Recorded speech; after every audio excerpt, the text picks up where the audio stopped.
Assalamualaikum warahmatullahi wabarakatuh. Jumpa dengan saya lagi, Neng Eva. Gimana kabarnya sahabat-sahabatku semuanya hari ini? Yang soleh dan soleha, yang baik hatinya, yang cantik dan yang ganteng, yang rajin menabung, tidak sombong, dan juga rajin sedekah. Semoga hari ini sehat-sehat selalu dan dalam lindungan Allah Subhanahu wa Ta'ala. Dan semoga kita semuanya mendapatkan kucuran rahmat, keberkahan, dan keridhoannya, serta mendapat syafaat baginda Rasulullah Shallallahu Alaihi Wasallam, baik ketika di dunia maupun di akhirat kelak. Amin, amin, amin ya robbal alamin. Nah, baik sahabat-sahabatku semuanya, selamat gabung ya. Buat yang baru bergabung menjadi subscriber, saya ucapkan terima kasih banyak kepada semuanya. Dan saya mengingatkan sebelumnya bahwa video konten YouTube ini dibuat untuk umum dan buat siapa saja bagi yang mau belajar berbenah jiwa, bertumbuh dan berkembang, serta untuk mengambil manfaat dan hikmah dalam kehidupan kita sehari-hari ya, untuk kehidupan kita sehari-hari. Nah, tentunya sama, saya juga masih belajar. Kita sama-sama belajar karena sampai kapanpun kita adalah pelajar di muka bumi ini ya. Karena mencari ilmu atau tolabul ilmi ini wajib hukumnya bagi setiap manusia sampai masuk ke liang lahat ya. Jadi ilmu itu sangat penting. Amal tanpa ilmu juga kan apa ya, ibaratnya kita itu ya itu ya suatu apa sih ya istilahnya itu, ilmu tanpa amal gitu, atau amal tanpa ilmu, tetap nggak ada yang sempurna gitu kan. Jadi sebelum kita beramal kita harus tahu ilmunya dulu gitu ya. Jadi tapi kalau kita sudah tahu ilmunya, kita amalkan dalam kehidupan sehari-hari gitu. Karena sebaik-baiknya ilmu adalah yang kita amalkan dalam kehidupan sehari-hari gitu, dengan perbuatan atau ya ibadah-ibadah tertentu gitu kan, baik itu hablum minallah ataupun hablum minanas gitu. Tapi harus tahu dulu ilmunya ya.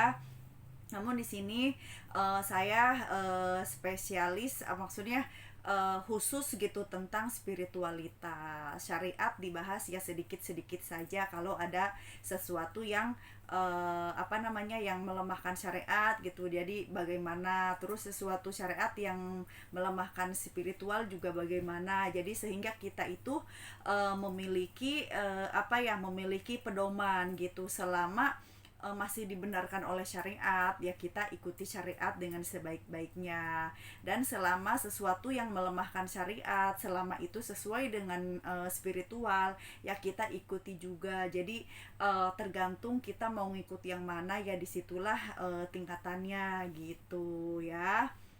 Karena setiap orang itu pasti memiliki pemahaman dan makom-makom jiwa itu berbeda-beda pula gitu. Jadi tidak bisa disamaratakan gitu ya. Karena ilmu yang kita pelajari ini bisa saja tergolong ke dalam tiga makna gitu. Mungkin untuk si A, walaupun misalkan ilmu ini pelajarannya sama, mungkin si A ini akan memiliki pemahaman secara syariat gitu. Terus si B misalkan memiliki pemahaman walaupun ilmunya sama, di pikirannya atau di hatinya itu pandangannya itu maknanya tentang torikoh gitu. Atau yang satunya si C, karena mungkin pemahamannya sudah lebih dalam, menilai sesuatu ilmu itu akan hatinya itu akan memandang dari segi hakikat gitu. Jadi setiap orang berbeda-beda. Jadi makanya yaitu tergantung hati kita pahamnya itu di mana ya. Nggak apa-apa, namanya juga masih belajar gitu ya. Nah, baik, sekarang kita mulai tentang menyambung yang kemarin itu ya. Jadi tentang istiqomah. Jadi seorang muridun atau seorang salikin ini yang menapaki jalan ruhani atau jalan spiritualitas ini janganlah sebagai seorang pencari karomah, tetapi jadilah seorang yang pencari istiqomah. Artinya ilmu yang kita pelajari, kita sudah bergabung di majelis taklim thoriqoh atau majelis taklim syariat sekalipun gitu kan. Jadi kita harus istiqomah menjalankannya, dan kita amalkan dalam kehidupan sehari-hari juga, istiqomah juga dalam menjalankannya. Karena istiqomah itu lebih baik daripada 1000 karomah gitu.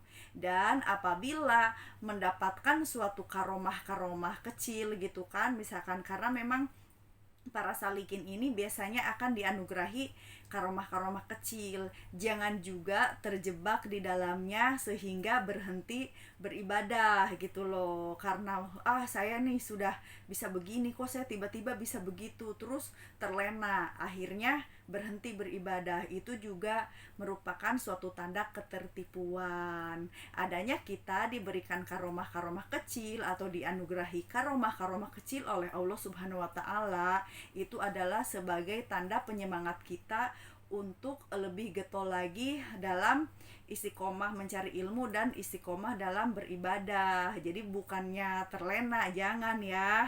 Itu namanya ketertipuan. Jadi intinya sebaik-baiknya ilmu ya kita gali secara istiqomah gitu, konsisten terus menerus, dan sebaik-baiknya amal juga yang dilakukan dengan terus menerus, dengan konsisten, atau kata lain dengan istiqomah gitu ya. Jadi istiqomah itu adalah karomahnya gitu. Jadi istiqomah itu suatu karomah, suatu keistimewaan. Walaupun misalkan istiqomah itu hanya suatu konsistensi dalam ibadah atau dalam ilmu, bukan misalkan kita bisa terbang atau misalkan bisa menghilang gitu kan, bisa misalkan ilmu prana gitu kan, pengobatan dari jauh gitu secara energi, ya itu mah ibaratnya kayak gitu-gitu tuh kita singkirkan gitu. Hal itu tuh tidak perlu diinginkan gitu, karena setiap manusia kalaupun Allah anugerahi sebuah karomah gitu, tentu antara A, B, dan C itu seorang salikin itu akan berbeda-beda gitu. Ahli tasawuf saja pasti dianugerahi karomah yang berbeda-beda kan, antara misalkan seorang yang khawas A, B, C, ada yang misalkan spesifikasinya ke ahli hikmah, ada yang ke ahli pengobatan, ada yang menjadi mursyid gitu, ada yang lebih ke indra keenam itu bisa ngusir-ngusir hantu gitu, memindahkan hantu, misalkan yang bisa komunikasi langsung dengan makhluk lain gitu kan. Nah itu kan berbeda-beda gitu kan, ada yang menjadi pengobatan alternatif gitu kan, terus ada yang bisa mengislamkan para non muslim gitu kan. Jadi berbeda-beda gitu, dan hal itu tidak layak bagi seorang murid atau salikin menginginkan semua itu. Itu adalah urusan Allah. Tugas kita adalah istiqomah dalam menggali ilmu dan istiqomah dalam beribadah gitu, sampai akhirnya kita bisa wusul atau sampai kepada Allah, atau sampai sampai bisa kembali kepada Allah gitu. Jadi kembali itu tidak hanya harus menunggu ajal menjemput, namun sebaik-baiknya kita kembali kepada Allah itu kembali ketika kita masih di dunia. Artinya batinnya yang kembali kepada Allah. Dohir, lahir, kita tetap beraktivitas, melakukan ibadah, melakukan kebaikan gitu kan, berinteraksi dengan sesama manusia, yaitu kita hidup normal dan sewajarnya saja gitu seperti biasanya. Namun batinnya selalu mengembalikan urusan kepada Allah Subhanahu wa taala. Karena semuanya dari Allah, dan kita pun kembalikan semua urusan itu kepada Allah gitu. Dan kita juga kembalikan diri kita, batin kita kepada pemilik segala sesuatu, yaitu Allah Subhanahu wa taala.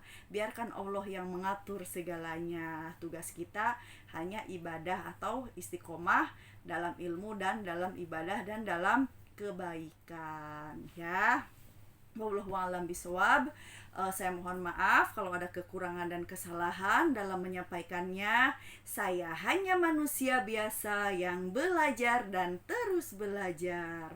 Ambil baiknya dan buang buruknya, dan semoga bermanfaat ya. Minal aidin wal faidin, mohon maaf lahir dan batin.